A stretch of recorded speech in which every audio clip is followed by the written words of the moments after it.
ये कहानी बलिदान की नहीं, ये कहानी आत्मसम्मान की है।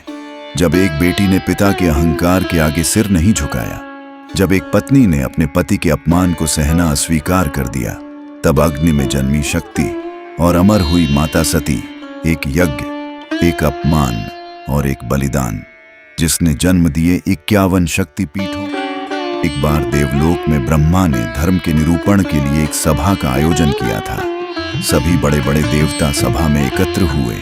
भगवान शिव भी इस सभा में बैठे थे। सभा मंडल में दक्ष का आगमन हुआ। दक्ष के आगमन पर सभी देवता उठकर खड़े हो गए, पर भगवान शिव खड़े नहीं हुए। उन्होंने दक्ष को प्रणाम भी नहीं किया। फलतः दक्ष ने अपमान का अनुभव किया। एक बार सती और शिव कैलाश पर्वत पर बैठे हुए परस्पर वार्तालाप कर रहे थे। उसी समय आकाश मार्ग से कई विमान कनखल की ओर जाते हुए दिखाई पड़े। सती ने उन विमानों को देखकर भगवान शिव से पूछा, प्रभु, ये सभी विमान किसके हैं और कहाँ जा रहे हैं? भगवान शक्कर ने उत्तर दिया, आपके पिता ने बड़े यज्ञ का आयोजन किया है। समस्त देवता और देवांगनाएं इन विमानों में बैठकर उसी यज्ञ में सम्मिलित होने के लिए जा रहे हैं। इस पर सती पूछा, क्या मेरे पिता ने आपको यज्ञ में सम्मिलित होने के लिए नहीं बुलाया? भगवान शंकर बोले, आपके पिता मुझसे बैर रखते हैं, इसलिए मुझे नहीं बुलाया। सती मन ही मन सोचने लगी, फिर बोली, यज्ञ के इस अवसर पर अवश्य मेरी सभी बहनें आएंगी। उनसे मिले हुए बहुत दिन हो गए। यदि आपकी अनुमति हो तो मैं भी अपने पिता के घर जाना चाहती हूँ। यज्ञ में सम्मिलित हो लूंगी और बहनों से भी मिलने का सुबैच अवसर मिलेगा। भगवान शिव ने कहा, इस समय वहां जाना उचित नहीं होगा। आपके पिता मुझसे बैर रखते हैं, हो सकता है वे आपका भी अपमान करें। बिना बुलाए किसी के घर जाना उचित नहीं होता है। लेकिन माता सती जिद करके अपने पिता के घर चली गई। घर में सती से किसी ने भी प्रेम पूर्वक वार्तालाप नहीं किया। दक्ष ने उन्हें देखकर कहा, तुम क्या यहाँ मेरा अपमान कराने आई हो? तुम्हारा पति श्मशानवासी और भूतों का नायक है। वह तुम्हें बाघांबर छोड़कर और पहना ही क्या सकता है? दक्ष के कथन से सती के हृदय में पश्चाताप का सागर उमड़ पड़ा। वे सोचने लगी, उन्होंने यहाँ आकर अच्छा नहीं किया। माता सती शांत रही और यज्ञ मंडल में गईं, जहाँ सभी देवता और ऋषि मुनि बैठे थे, तथा यज्ञ कुंड में धू धू करती जलती हुई अग्नि में आहुतियां डाली जा रही। वहां जेक देखा कि भगवान शिव के लिए कोई जगह नहीं रखी गई थी। सती ने अपने पिताजी से पूछा कि मेरे पति के लिए यहाँ स्थान क्यों नहीं बनाया गया है? दक्ष ने गर्व से उत्तर दिया, मैं तुम्हारे पति शिव को देवता नहीं समझता। वह तो भूतों का स्वामी, नग्न रहने वाला और हड्डियों की माला धारण करने वाला है। वह देवताओं की पंक्ति में बैठने योग्य नहीं है। उसे कौन भाग देगा? सती के नेत्र लाल हो उठे। उनका मुखमंडल प्रलय के सूर्य की भांति लाल हो गया। बोली, इन शब्दों को कैसे सुन रही हूं? मुझे धिक्कार है। नारी के लिए उसका पति ही स्वर्ग होता है। जो नारी अपने पति के लिए अपमानजनक शब्दों को सुनती है, उसे नरक में जाना पड़ता है। पृथ्वी सुनो, आकाश सुनो और देवताओं तुम भी सुनो। मेरे पिता ने मेरे स्वामी का अपमान किया है। मैं अब एक क्षण भी जीवित रहना नहीं चाहती। सती अपने कथन को समाप्त करती हुई यज्ञ के कुंड में कूद पड़ी। यज्ञ मंडप में खलबली पैदा हो गई। वीरभद्र ने देखते ही देखते दक्ष का मस्तक काट कर फेंक दिया। समाचार भगवान शिव के कानों में भी पड़ा। सती के जले हुए शरीर को देखकर भगवान शिव ने अपने आप को भूल गए। सती के प्रेम और उनकी भक्ति ने शंकर के मन को व्याकुल कर दिया। भगवान शिव ने सती के जले हुए शरीर को कंधे पर रख लिया। वे सभी दिशाओं में भ्रमण करने लगे। सृष्टि व्याकुल हो उठी। सृष्टि के प्राणी पुकारने लगे, त्राहिमाम त्राहिमाम।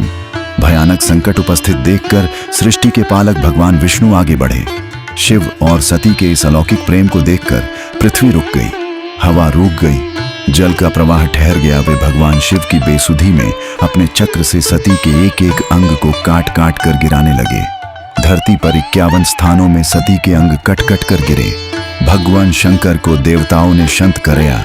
धरती पर जिन 51 स्थानों में सती के अंग कट कट कर गिर, आज भी उन स्थानों में सती का पूजन होता है, उपासना होती है।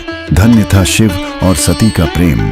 सती ने भी शरीर का त्याग करते समय संकल्प किया था कि मैं राजा हिमालय के यहाँ जन्म लेकर शंकर जी की अर्धांगिनी बनूं। राजा हिमालय की पत्नी मेनका के गर्भ में प्रविष्ट होकर उनकी कोख में से प्रकट हुई। पर्वतराज की पुत्री होने के कारण वे पार्वती कहलाईं। जब पार्वती बद्दी होकर सयानी हुई तो उनके माता पिता को अच्छा वर तलाश करने की चिंता सताने लगी। एक दिन अचानक भगवान शंकर सती के विरह में घूमते घूमते उसी प्रदेश में जा पहुंचे और पास ही के स्थान गंगावतरण में तपस्या करने लगे। जब हिमालय को इसकी जानकारी मिली तो वे पार्वती को लेकर शिवजी के पास गए। वहां राजा ने शिवजी से विनम्रता पूर्वक अपनी पुत्री को सेवा में ग्रहण करने की प्रार्थना की। शिवजी ने पहले तो आनाकानी की, किंतु पार्वती की भक्ति देखकर वे उनका आग्रह न टाल न सके। शिवजी से अनुमति मिलने के बाद तो पार्वती प्रतिदिन अपनी सखियों को साथ ले उनकी सेवा करने लगीं। पार्वती हमेशा इस बात का सदा ध्यान रखती थीं कि शिवजी को किसी भी प्रकार का कष्ट न हो। वे सदा अपनी समाधि में ही निश्चल रहते। उधर देवताओं को तारक नाम का असुर बद्धा त्रास देने लगा। यह जानकर कि शिव के पुत्र से ही तारक की मृत्यु हो सकती है, सभी देवता शिव पार्वती का विवाह कराने की चेष्टा करने लगे। उन्होंने शिव को पार्वती के प्रति अनुरक्त करने के लिए कामदेव को उनके पास भेजा, किंतु पुष्पायुद्ध का पुष्प बाण भी शंकर के मन को विक्षुब्ध न कर सका। उलटा कामदेव उनकी क्रोधाग्नि से भस्म हो गए। इसके बाद शंकर भी वहां अधिक रहना अपनी तपश्चर्या के लिए अंतराय रूप समझ कैलाश की ओर चल दिए। पार्वती को शंकर की सेवा से वंचित होने का बद्धा दुख हुआ, किंतु उन्होंने निराश न होकर अब की बार तप द्वारा शंकर को संतुष्ट करने की मन में ठानी। इस प्रकार पार्वती ने 3000 वर्ष तक तपस्या की।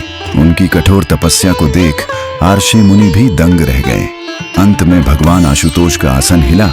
उन्होंने पार्वती की परीक्षा के लिए पहले सप्तर्षियों को भेजा और पीछे स्वयं वटुवेश धारण कर पार्वती की परीक्षा के निमित्त प्रस्थान किया। हर शक्तिपीठ मां सती की स्मृति है, हर स्थान नारी सम्मान का प्रतीक है। शिव बिना शक्ति अधूरे हैं और शक्ति बिना शिव निराकार। यही कारण है मां आज भी पूजी जाती हैं, हर रूप में, हर स्थान पर। 51 शक्तिपीठ ये केवल स्थान नहीं है, ये उस क्षण की याद है जब नारी ने कहा, सम्मान से बड़ा कुछ नहीं। जहां जहां मां सती की शक्ति गिरी वहां वहां धरती तीर्थ बन गई।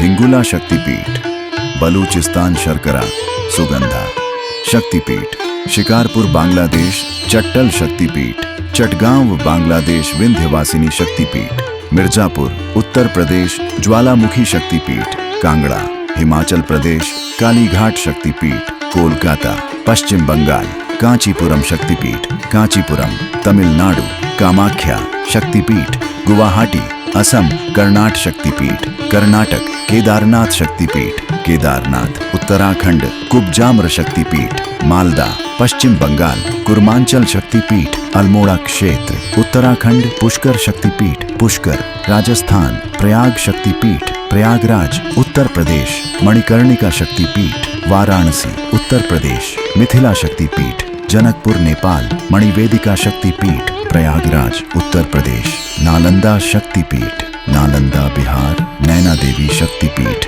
बिलासपुर हिमाचल प्रदेश उड्डयन शक्तिपीठ, स्वात घाटी पाकिस्तान पंचसागर शक्तिपीठ, प्रयागराज उत्तर प्रदेश पूर्णगिरि शक्तिपीठ, चंपावत उत्तराखंड रामगिरी शक्तिपीठ, चित्रकूट क्षेत्र रामेश्वरम शक्तिपीठ, रामेश्वरम तमिलनाडु शुचि शक्तिपीठ, कन्याकुमारी तमिलनाडु श्रैल शक्तिपीठ, सिलहट बांग्लादेश शोण शक्तिपीठ। जय शक्ति, जय मां। अगर यह कथा आपके हृदय को छू गई हो तो मां की भक्ति में इस वीडियो को लाइक जरूर करें। यदि इस कथा से आपको शांति मिली हो तो एक लाइक मां को अर्पित करें।